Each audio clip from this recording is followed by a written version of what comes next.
honoring the past. It's just amazing just to see the heritage in that neighborhood. During this Black History Month, we take a look at some big city projects meant to make sure history is always remembered. Business Blitz. We are focused on our small businesses, the heartbeat of our community. Teams visit small businesses throughout the community to offer encouragement. Find out about the big goal they want to meet. Plus, how passengers are adapting to DART's bus system overhaul, where Irving youngsters are finding reality show-style fun, and braving cold weather in the quest of love on the run. And I was like, I should just go home. Now on City Source.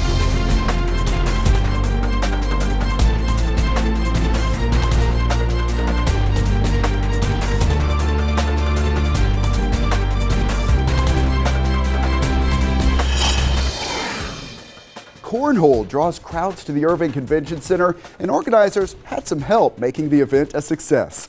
Hello and welcome to City Source. I'm Thomas Gandy. See some of the action coming up in a few minutes. First, the city of Irving is making a lot of progress on some projects in the historically significant Bear Creek section of Irving. During this Black History Month, we wanted to check on the activity to show you all that's happening.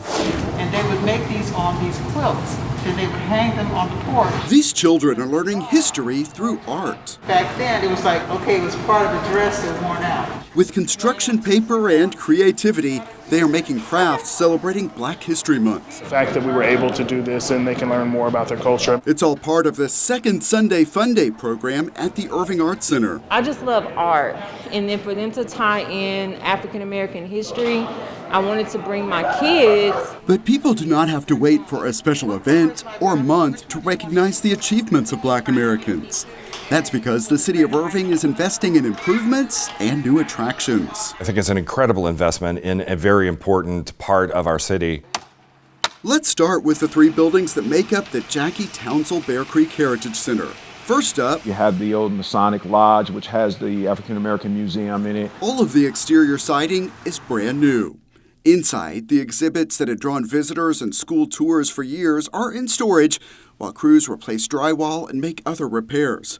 Once they are complete, We're going to bring back the African American exhibit, but we're going to reconceptualize it and make it a little more contemporary. For a new audience and to tell a different kind of story and even a deeper story of the Bear Creek community and the very important role that they played in Irving's history. the second floor will resume hosting meetings for the Masons. Also on that property, the J.O. Davis House. She was a teacher in the Osiris School in that community. For a lot of people who don't know, that was a school where African American kids had to go, and they were all in one classroom. This was the teacher's home.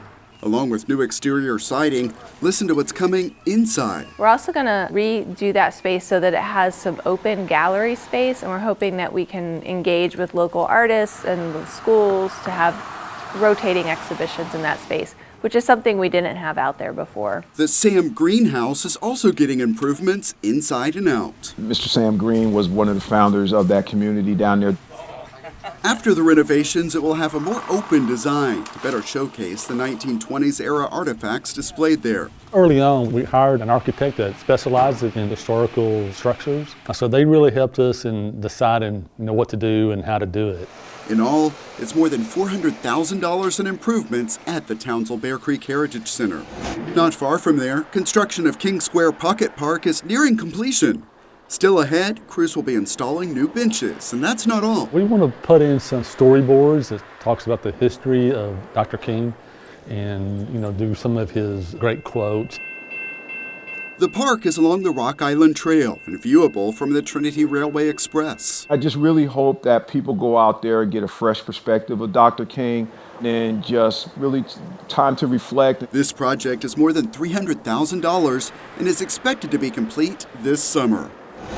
A new mural debuted at the recently renovated and expanded Georgia Farrow Recreation Center.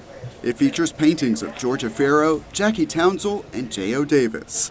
One more example of projects large and small that are enhanced with city investment and that share lessons from history we can all learn from.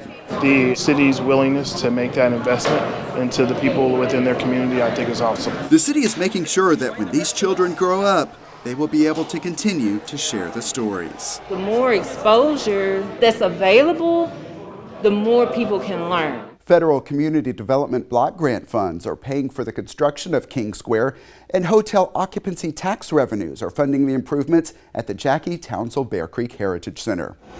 And here is another educational opportunity. A photo exhibit called I Am a Man, Photographs of the Civil Rights Movement, is open now at the Irving Archives and Museum.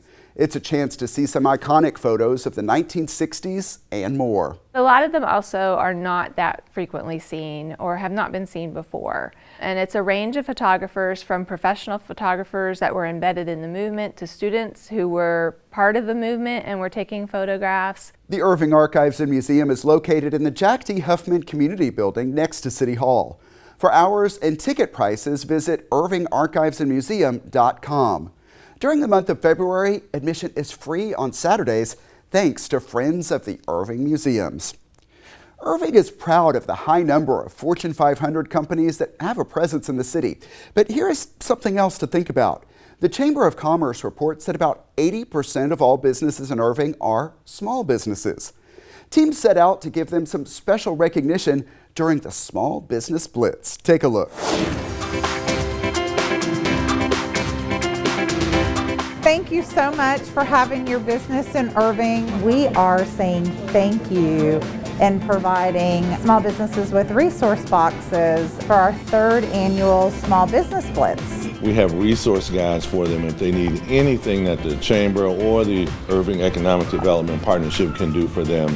That's what we want to communicate to them. It's to thank them for being who they are, where they are, and being part of the community. We'd like to thank you for choosing Irving to do business. We're going to touch over 1,000 businesses. 1,000 small businesses. It's more of a sprint than it is a marathon. We are going to be moving very fast, and it's going to be some fun. It's my favorite time of the year. I'd come out and visit our businesses. We're hopeful for another good year this year, so hopefully we're bringing more business to you guys too. I think it's really important that the small businesses in Irving understand and know that they have support from the City of Irving. With our partnership with the Irving Las Colinas Chamber of Commerce, it's just great to be able to come out here, meet face to face with small businesses and let them know we appreciate what they do, recognize their contribution to our economy and the community. Thanking them for providing quality jobs to our residents as well as the region, and listening to see if there's anything that the Chamber might be of assistance to help with. But I still need a sign. I don't know if y'all work with the sign or the criteria folks. No, I think we just need more housing down here, and they're working on that. I'm very grateful. I'm humbled to get this gift. I appreciate everything the Chamber and Irving have done for me. I think it's awesome that they go out and visit everybody. Just to know that their community and their city and the Chamber of Commerce is behind them and supporting them, and that we're a resource for them, I think is very important. The Chamber of Commerce offers networking events throughout the year for small business owners. 2, 1, go! And they're off. Runners, along with some walkers, turned out at the Toyota Music Factory for Love on the Run. Earlier, the warm-up was not so warm at all. You could see both by the light snow flurries in some of the shots and by the layers people were wearing that the cold weather created some challenges. That did not stop them as they took on a 10K, 5K, or fun run through Las Colinas. This event is part of the Irving Marathon Running Series. It benefits the Irving Schools Foundation, and our team on the scene heard from participants about how they benefit as well. I'm a cancer survivor, so I'm running into not the back in that room getting therapies, so I just want to live longer. It helps me to free my mind, get rid of all the stress with COVID going on, and I'm a nurse. It just helps me to stay healthy and to just kind of be free. It's fun being out here, part of a bunch of runners. It's good to get back. This is my first 5K, so I was super excited to do it with my buddy Quincy here. It definitely wore me out, but I'm definitely coming back next time. Did you feel the snow when it was coming down? When I started, I was like, I should just go home. The Irving Marathon Running Series features events throughout the year, including the St. Patrick's 5K next month and the biggest one of the year, the Irving Marathon in April. Find out how to register at irvingmarathon.com. Talking about athletic pursuits and hobbies, cornhole seems to be surging in popularity. Robert Sheik covered a cornhole tournament at the Irving Convention Center, and to make it a success, organizers had some help from city employees going the extra mile. It's one of the fastest growing sports in the country. Woo, man. Nowhere is cornhole's growth more evident than here in the Lone Star State. When I first started playing, I knew everybody. I come in here now, there's over 1,500 players. I'm looking for people that I know. The Texas Cornhole League began with just 60 players for its first tournament in 2009. But this sport has quickly outgrown its backyard roots in search of a bigger home. I used to drive by here on 114 and see the Irving Convention Center and be like, man, I'd love to be there one day. And, in our 13th season, we're here. With more than 1,500 competitors, events like this are vital to Irving's tourism industry. It is 1875. These bags flying through the air translate into cash pumped into the local economy. They love to party and eat and drink. But with staffing issues related to the pandemic, hosting events of this magnitude is challenging. Thank you. Have a good night. Senior staff from the Irving Convention Center and Convention and Visitors Bureau are stepping up to ensure events like this one run smoothly. If we can roll silverware or if we can bartend, then we are more than happy to do it. Our entire staff steps up in times like this. This is very important to our hotels. It's important to just the community in general. The restaurants are full and it's money that wouldn't normally be here in Irving. All right. Extra effort keeping crowds like this pouring into Irving. The perfect home for a sport on the rise. Robert Sheik for City Source. Organizers say the big response from the city team helped them decide to confirm another event for Irving this summer. And here's a look at a few other events coming up at the Irving Convention Center. The North Texas Teen Book Festival has a big roster of authors confirmed for this year's event, which is on March 5th. It is hosted by the City of Irving Libraries. Watch for updates at northtexasteenbookfestival.com. Beyond that, March 6th is the Quinceañera Expo. March 18th and 19th is the Great American Franchise Expo. Find ticket prices and a listing of more public events at irvingconventioncenter.com. Dallas Area Rapid Transit recently revamped its entire bus network with the goal of increased efficiency for passengers. With the new routes and new possibilities in place, we wanted to get a progress report. Gordon Shaddles is DART's Director of External Relations, and he joins us now. Gordon, thanks for being here. Good morning, Thomas. Thank you. So I mentioned the big changes. How's it going so far? It's been fantastic. Things are going very well for us right now, and especially very good for our riders. January 24th, we launched our new bus network. That's a 2-year design effort to really look at how are people traveling across the North Texas area. So we looked at where people lived, where they work, where they need to go to the grocery store, where's that closest hospital, and we built out a system that we believe, and our riders starting to see as well, the benefit of this one to get them there faster and more frequently with better service. Yeah, anytime there's a change, there's some time to get used to it. What are some of the common questions you're getting, and are there some things that are still confusing to passengers that are maybe just taking a while to get used to? Tell you, anytime we have a system that changes large this one, we completely understand it's a change for all of us, not only for DART, but also our passengers and our 13 service area cities. So we worked very closely with, of course, those stakeholders, with our elected officials, especially with our riders, and we wanted to inform and educate them throughout the process. A big way to do this one was to actually make rides free. So we just finished 2 weeks worth of free rides, but we're going to continue working on the platforms, working directly through social media, through our customer service lines, informing and educating them on this new bus network, which we believe will really serve us well in now and in the future. Yeah, one of the changes that I want to talk about involves more GoLink zones and coordination with rideshare services. Help us understand why these GoLink zones are significant. Can you get to the front door of your destination? GoLink has been really a wonderful thing for our riders. We started off with 17 routes. Beginning December 6th, we actually turned it all on. Now we have 30 routes. So again, that's a big part of the new bus network. It is a demand responsive service. So either through an app or you give us a phone call, we send out, could be one of many different vehicles. It could be a branded bus, it could be a taxi, it could be an Uber.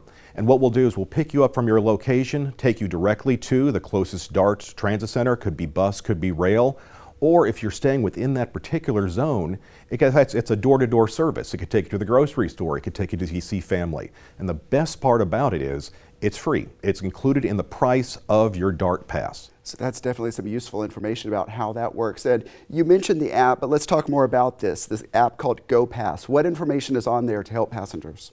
GoPass has been just a great thing for our riders. Free, available on, of course, iPhone and Android. And it's our trip planning and fare payment app. and it has been fantastic. It's a great way to really plan your trip from home to work, from work to play and back home again. It gives you all the different options depending on your location. So if you're in a GoLink zone, it can get you from that GoLink to the station, from a station to a bus, then maybe to rail, maybe into another GoLink zone. The myriad of different opportunities there for travel across North Texas. That's where the app really has saved a lot of people a lot of time. And also the ability to pay for your trip, credit card, tap card, whatever you need, Apple Pay as well, through the app has been really helpful. Gordon Shadows from DART, thanks so much for being here and answering some of these common questions you're getting. Thank you, Thomas. Along with the app, Gordon talked about trip planning information and more is available at dart.org. Some Irving youngsters are getting some insight into what it's like to be on American Ninja Warrior. Around, that's what I'm talking about. Check this out. Our team was at Lee Park Recreation Center for the kickoff of Ninja classes. For February, they are at Lee Park Recreation Center. In March, the action moves to Georgia Faro Rec Center. And in April, it's at Center Park. Classes are on Wednesday evening, and registration is available through the Parks Department. The goal is to help the children build coordination, agility, stamina, and strength. We are going to check back on their progress and bring you a full story on a future edition of City Source. Looks tough, but you could tell they are loving it. This will all lead up to a finale at Strong Fitness, Performance, and Ninja in Farmers Branch. And in other news from Parks and Rec, Irving is getting a new park. Lynott Park will be on undeveloped land on Irving Heights Drive south of Grawweiler Road. In advance of the work starting, the capital improvement team will be collecting public input at a meeting on Tuesday, March 1st at the Jack D. Huffman Community Building. Find more details at cityofirving.org/Lynott Park.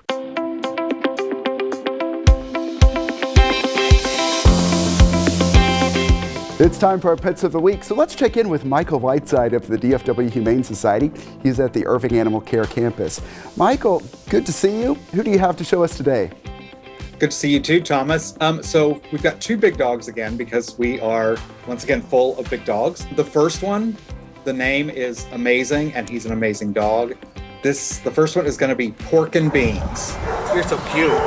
He is about 2 years old. He is a Rhodesian Ridgeback mix, and he's really a goofball. So he lives up to his name, Pork and Beans. He's a goofball. He's super friendly. He's fun. He's a happy dog. He was actually found as a stray, but no one reclaimed him. So he's here, and I don't know why, because he's such a cool dog. And I'm really excited for somebody to come meet him and just give him the happy home that he needs. And do most people keep these names when they're kind of unusual, or do they sometimes change them? It really depends. I mean, sometimes like with this one, I would imagine somebody would probably keep it because, you know, he'd be a hit with the jokes at your next barbecue. And it's almost barbecue season, right? So that would be some perfect puns for him to be at your barbecue. For sure. Definitely a dog to talk about. And you have another dog to show us too. Who's the next one? We do. The next is going to be a husky mix, and his name is Bert. He is about 6.5 years old, and he's very easygoing. He's really calm and friendly, handsome dog. He does, like if he is in his kennel and he knows you're close by but he can't see you, he does like to talk, which is kind of a common husky trait where they'll kind of howl a little bit when they want some attention. He had come in and out of the shelter a few times as a stray, and then the owners finally surrendered him and said he was being destructive outside. So my guess would be that they kept him outside, and he probably got out of their yard a couple times, which is also kind of a husky trait. And, you know, if he was destroying the backyard, he just wanted some attention. So he definitely deserves to be inside of a house, especially in the Texas weather. So I'm hoping somebody's going to be able to give him a fantastic home that he really deserves as well. Yeah, let's hope good things for Bert. And this is the time of year when we start seeing those wild scenes from New Orleans for Mardi Gras. People can kind of get a taste of that in a different way right here in Irving, right? Exactly. We're super excited. We originally in 2020, Toyota Music Factory hosted the first Mardi Paws event. That was in February, right before the world kind of shut down in March of that year. So they have not been able to do it until this year. They have scheduled it again. So we're going to have Mardi Paws at the Toyota Music Factory on Saturday, February 26th from 1 to 4. We'll be out there. Irving Animal Services is going to be out there. We'll have some dogs with us that are available for adoption. There's going to be some pet-friendly vendors, a pet costume contest again this year, some prizes and some other fundraising opportunities, as well as some great food from the restaurants that surround the Texas Lottery Plaza. So it's going to be, I think everybody's kind of ready to get back out and enjoy everybody's company and just have a great time. And so we're really, really looking forward to it this year. Yeah, always fun to see dogs in costumes, and probably a safer way to celebrate Mardi Gras than getting into the middle of all the madness in New Orleans. Exactly. Much more low key, but still a great time. All right. Thanks so much, Michael Whiteside. Appreciate you. Thanks. The Animal Care Campus is located at 4140 Valley View Lane. Check out the websites you see on your screen for hours and to see more adoptable animals.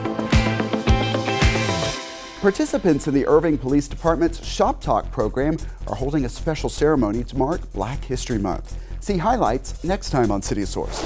Also, a few months ago, we showed you how an Army veteran was surprised with the news she would receive a mortgage-free home. We have an emotional update to that story. And residents share their ideas as the city's capital improvement team plans upgrades to Southwest Park.